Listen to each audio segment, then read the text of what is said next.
on considère cette fonction f, définie comme le produit de x puissance n et exponentielle x, et on cherche la dérivée énième de f. On va utiliser la formule de Leibniz,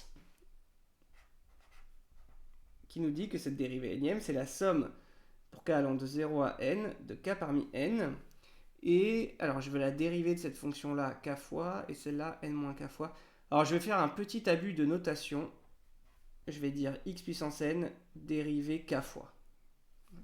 Et là, je vais dire exponentielle de x dérivée n moins k fois. C'est un peu abusif parce que normalement, je devrais plutôt écrire exp dérivée n moins k fois de x et puis donner un nom à cette fonction. Mais là, j'ai envie de me simplifier un petit peu la vie et vu que les notations sont complexes, je pense que on me passera cet abus.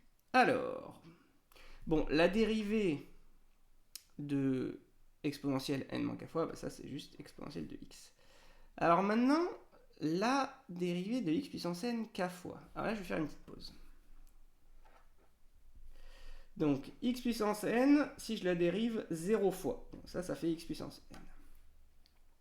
Si je la dérive une fois, donc ça fait x puissance n', donc n, x puissance n-1. Si je la dérive deux fois, donc je redérive ça, ça fait n, n-1, x puissance n-2, en supposant que n est plus grand que 2. Bon, qu'est-ce qui se passe si je la dérive k fois? Alors, du coup, j'ai l'impression qu'on a un produit de n, n-1, ici je vais avoir k termes en fait, donc je vais aller jusqu'à n-k plus 1, x puissance n-k.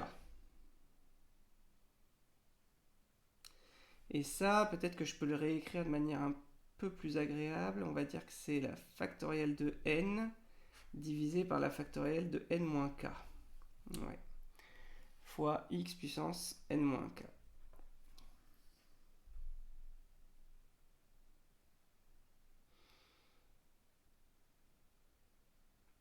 Ok, et bien maintenant je vais pouvoir finir. Donc f dérivée énième de x est égale à la somme des k parmi n fois factorielle de n divisé par factorielle de n-k fois x puissance n-k fois exponentielle de x. Ok. Bon, on peut sortir exponentielle de x. On peut réécrire ça avec des factoriels, mais ça ne va pas du tout se simplifier, au contraire. On pourrait éventuellement faire un changement d'indice i égale n-k pour simplifier un peu, avoir des x puissance i. Mais on ne va pas pouvoir aller beaucoup plus loin dans la simplification. Voilà. Alors, ici, pour le barème, on aura un point pour la formule de Leibniz brute. On aurait 2 points pour l'expression de x puissance n dérivée k fois. Ça ferait 3 points.